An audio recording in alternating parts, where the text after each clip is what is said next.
Hello, I'm Landon, and I'll be joined by Jeremiah, Maddie, and Autumn. And today we're presenting our strategic recommendations for taking Raising Cane's into the Japanese market. So, from the research we've done so far, we found that global foreign direct investment has reached a record-breaking $41 trillion. This is a clear message for a fast and high-growing brand like Raising Cane's to expand internationally, since it's necessary for our long-term scale and brand awareness.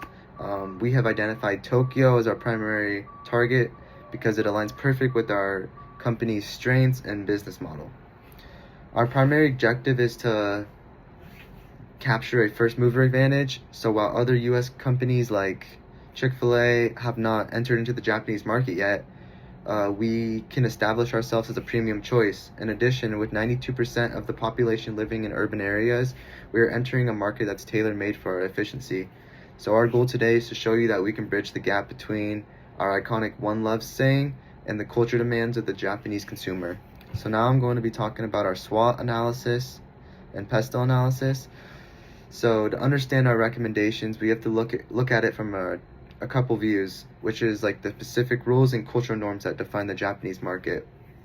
Internally, Raising Cane's has a unique strategic advantage, which is our simplicity. In Japan, there is a deep cultural respect for the mastery of a single craft. So by focusing strictly on chicken fingers, we can align with our expectations with the specialized quality. Our simple operations allow us to maintain high standards in Tokyo that we have in the US as well. We will address our weaknesses as well, which are a limited menu that can challenge and cause problems in a market that loves season variety, and we are sensitive to trade fluctuations as well. However, we see a massive opportunity in Japan's youth culture. A trend called Oshikatsu, which is defined as extreme fan support, is currently driving the Gen Z purchasing right now in Japan.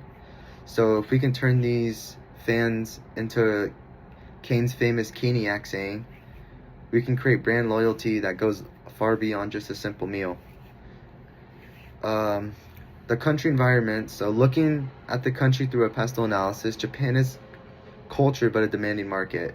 Legally, regulatory quality is the number one driver for success right now. We have to be ready for strict safety audits and protective labor laws. Economically, we are facing a shrinking work age population, which has dropped from 70% down to 60%, meaning that we'll be competing hard for labor. And culturally, Japan has a high uncertainty avoidance, so customers trust brands that are going to be consistent and clean. We also must respect Japan's 2050 zero carbon mandate that they're planning to use. Our plan integrates the Moatani philosophy, which means treating waste reduction as a core value to earn trust of our local community. And finally, with our competition and strategy. Our competition is strong. KFC Japan is currently aiming for a 30% growth by 2030. And there's convenience stores called Kobanis that sell fresh chicken on a daily. So our strategy is not to compete on price with these companies. We want to position Raising Cane's as a premium American experience. We are offering a level of quality and brand identity that these convenience stores and KFC cannot match. If we blend our operational standards with a deep respect for Japanese culture, we aren't just entering a market, but we're going to build a sustainable competitive advantage over these companies. Of course, so we try to decide what would be the best entry for Raising Cane's to expand to Japan. And we decided that joint venture would probably be the best option and most beneficial for them.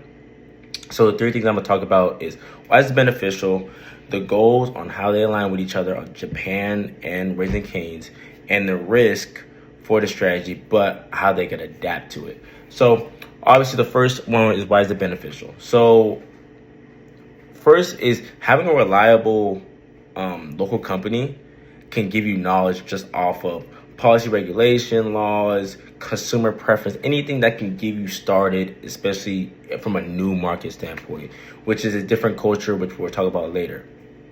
Which in a joint venture, it reduces risk, it reduces financial risk, it reduces everything. It's shared rewards, everything. It will help with Raising Cane's to expand to Japan, which this local company also helps out with a faster market expansion. Okay, so basically, if they didn't have this, strategy, it'd probably take them years for them to get operations started and be efficient with from a new market standpoint. So now I'm gonna talk about goals on how they align with each other. So Japan has expectation when it comes to trust, especially when it comes to a new foreign fast food restaurant, we'll say, and just as Raising Cane's. And Raising Cane's wants to build trust from the consumers, so it has to be credibility from a local standpoint. Having a local company and doing what they say, being adaptive, can build the trust for the company, and it's one of those things that customer service is important to them. And next thing we're talking about is quality and consistency. Raising Cane's is very particular on what they do. They have like 4 options on their menu. They have a limited menu, but they're very consistent on it. They make sure it's fresh. They make sure it's served right, and it's one of those things. It's chicken fingers, fries, bread.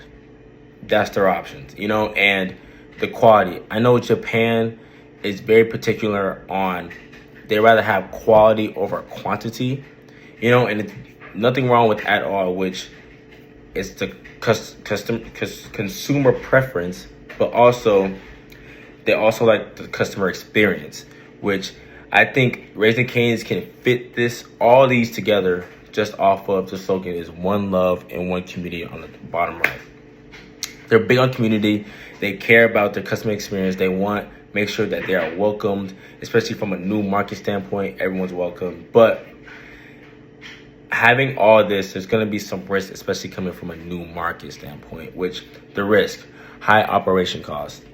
We believe that there's going to be high operation costs since it is coming from a new market, but since it's a joint venture, it's going to go down since it is you're partnering up with a reliable company, and which the next one is supply chain disagreement, which I believe that supply chain disagreement and also culture differences kind of work with each other, since you're going to have disagreements. It's not going to be perfect, especially when it comes to decision making or anything that involves making change. And there's going to be disagreements, but I believe that if we communicate on what to do, we communicate when it comes to decision on why I feel this way and why I feel that way, I feel like that would be the best option to do. All right, looking at the supply chain logistics of the operational plan for Raising Cane's, they will balance their one love culture with high food standards that are present in Japanese culture. So when it comes to sourcing their poultry, Raising Cane's has a fresh and never frozen policy, so they will be sourcing that domestically. And then when it comes to their proprietary items, they will choose to import those from the US. That would be your flour and spices. And then because Japan has strict regulations on imported potatoes, we will source those locally. And then to maintain freshness, we will use local bakeries to source our Texas toast. And then Japan has a very strict 1/3 rule where food must be received within the first third of its freshness date. So that's going to require more frequent shipments and contracting with a local cold chain delivery partner, which is going to bring up the costs slightly for them. Now looking at some of their partnerships and logistics, they're going to be adopting a digital first strategy. This will be noting their chronic labor shortages. So as you see on the right, we have those mobile ordering kiosks and the pickup stations.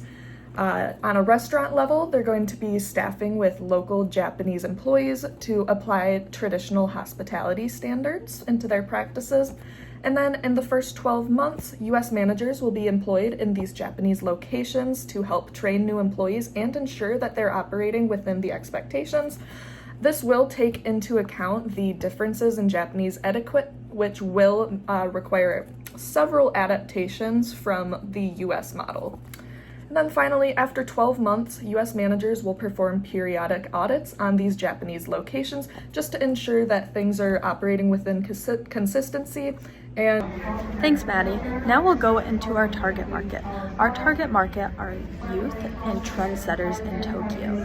So you can see on the screen we have an example of some influencer girls. These would be our primary target audience, the people that can create a Caniac fan culture in Tokyo. So to do that, we'll focus on our placement in Shibuya. Shibuya is a trend-setting district located in the heart of Tokyo where locals go to try foreign foods and post about their experience and in general just have a fun time in a trendy environment. And we'll stick with our core products, as Jeremiah said, just our chicken fingers, Texas toast, fries, and coleslaw, just the base of our brand to get this Americana feel into Tokyo. We have to stay to our core roots and stick with consistency. But then to promote our product, we're gonna do some more fun things. As you can see on the far right, there's the picture of the dog and the arches. This shows a potential public relations campaign where we do a big launch and we go into it from there. We can also do fun social media campaigns, as we'll see in the next slide. So the next slide, you can see an example of a promotional campaign that we'll have. This is a robot dog of our mascot, the yellow Labrador Raising Cane. So Raising Cane, as a food delivery dog, would have limited functionality. It can't serve the whole mobile ordering district of Tokyo. That's impossible. But having these limited edition experiences drives demand, and our brand story is on full display here with the logo and the mascot. You can clearly see Raising Canes going down the street, and you can see a fun Instagrammable experience that would be highly postable for these opinion-leading and trendsetters that we're targeting.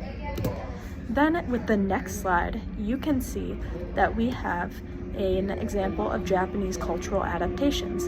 This is a ponzu sauce, which is a Japanese citrus sauce. This represents a small adaptation that we can make so that we keep our streamlined menu of our 4 core offerings while also customizing the product just a little bit to make it high demand, make it limited, but also keep it Japanese. And this is going to be part of our joint venture participation. By participating in a joint venture, we'll find opportunities for these little crossovers like the ponzu sauce that really make our product special. So then now you'll see on the next slide our finances. So starting with our startup costs, we have around $2.43 million in startup costs. That's in US dollars, and that covers the move-in fees, which can be quite high in Japan, especially in these trendy districts. This covers setting up the infrastructure, staff training, and all things along that nature. Setting up the supply chain too, and the initial advertising costs. Next, you'll see our $714,000 in operating costs per year. These operating costs represent paying rent, utilities, and going down the line, just day-to-day operations keeping up. That also represents our cost of goods and services. But then you can see in the green that we have $7.3 million per year in expected revenue just from our one flagship location in Shibuya. This represents the revenue, assuming that we sell 2,000 meals a day, which is pretty realistic for a high volume store, and especially since Raising Canes can pump out a lot of meals quickly because of their limited menu. So then we're gonna talk about our CSR recommendations with Maddie next. All right, so looking at their CSR recommendations, as we have mentioned in past sections, Japan has a very large value set towards waste reduction and recycling. So we're going to be basing many of our practices on their regulations that they have standard. One regulation that is going to be a major precedent for us is the Promotion of Food and Waste Reduction Act, which aims to reduce 60% of waste by 2030. We will be acting on those standards as well. So Raising Cane's limited menu reduces inventory loss. However, their high volume frying creates a significant amount of oil waste. So we're going to aim to reduce that, but we're also going to partner with a local waste disposal company who will be able to mitigate some of these levels. And then the GX Promotion Act is requires that companies reduce and report their emissions. So that will mean that we need to optimize our supply chain delivery routes, which will ultimately reduce those emissions. And then packaging is going to take a shift from the plastic and styrofoam that you would generally see used in the United States to PET, starch-based, or biomass packaging. Now, looking at some of their social responsibilities, Japan has very strict health and safety laws, including a 40-hour work week, strict overtime pay, protection against dismissal, and then mandatory paid leave. And then we're going to be adapting Japanese hospitality, which is known as omotenashi, into all of our employee training, which will see some major differences from the United States. And then finally, in the United States, we show local support by supporting over 30,000 local companies, and this is going to be adapted into the Japanese culture by participating in local festivals and supporting local farmers. Thank you for watching our presentation on Raising Cane's entrance into Japan.